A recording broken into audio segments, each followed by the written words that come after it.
വണ്ടിപ്പെരിയാറിൽ പീഡനത്തിനിരയായ കൊല്ലപ്പെട്ട 6 വയസ്സുകാരിയുടെ അച്ഛനെ ആക്രമിച്ചത് ആസൂത്രിതമെന്ന് പോലീസിന്റെ എഫ്ഐആർ. സംഭവത്തിൽ പ്രതി പാൽരാജിന് എതിരെ വധശ്രമക്കുറ്റം ചുമത്തി.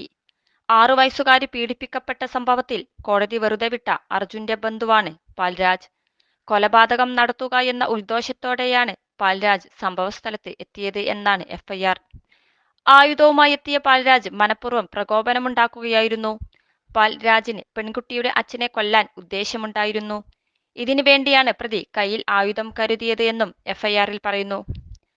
പെൺകുട്ടിയുടെ അച്ഛന്റെ നെഞ്ചിന് താഴെയും ഇരുകാലുകളുടെ തുടകളിലുമാണ് മൂർച്ചയേറിയ ആയുധം കൊണ്ട് കുത്തിയത്. പാൽരാജിന്റെ അറസ്റ്റ് പോലീസ് രേഖപ്പെടുത്തിയിട്ടുണ്ട്. തെളിവെടുപ്പ് ഉൾപ്പെടെയുള്ള നടപടിക്രമങ്ങൾ ഇന്ന് നടക്കും.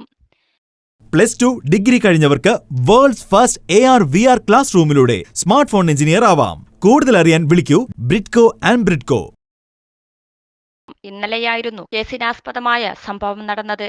ശനിയാഴ്ച രാവിലെ 11 മണിയോടെ വണ്ടിപ്പെരിയാർ ടൗണിൽ സത്രം ജംഗ്ഷനിൽ വെച്ച് പാൽരാജും കുട്ടിയുടെ പിതാവും തമ്മിൽ വാക്കേറ്റമുണ്ടാകുകയും പിന്നീട് സംഘർഷത്തിൽ കലാശിക്കുകയുമായിരുന്നു. ഒപ്പമുണ്ടായിരുന്ന പെൺകുട്ടിയുടെ മുത്തച്ഛനും മർദ്ദനമേറ്റു.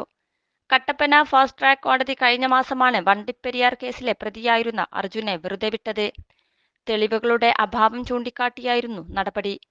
അർജുനെ കുറ്റവിമുക്തനാക്കിയതുമായി ബന്ധപ്പെട്ട് പെൺകുട്ടിയുടെ ബന്ധുക്കളും അർജുന്റെ ബന്ധുക്കളും തമ്മിൽ തർക്കം നിലനിന്നിരുന്നു. അർജുനെ വിചാരണ കോടതി വിട്ടയച്ചതിനെതിരെ സർക്കാർ ഹൈക്കോടതിയിൽ അപ്പീൽ നൽകിയിട്ടുണ്ട്. അപ്പീൽ ഈ മാസം 21-ന് ഡിവിഷൻ ബെഞ്ച് പരിഗണിക്കും എന്ന് അറിയിച്ചിട്ടുണ്ട്.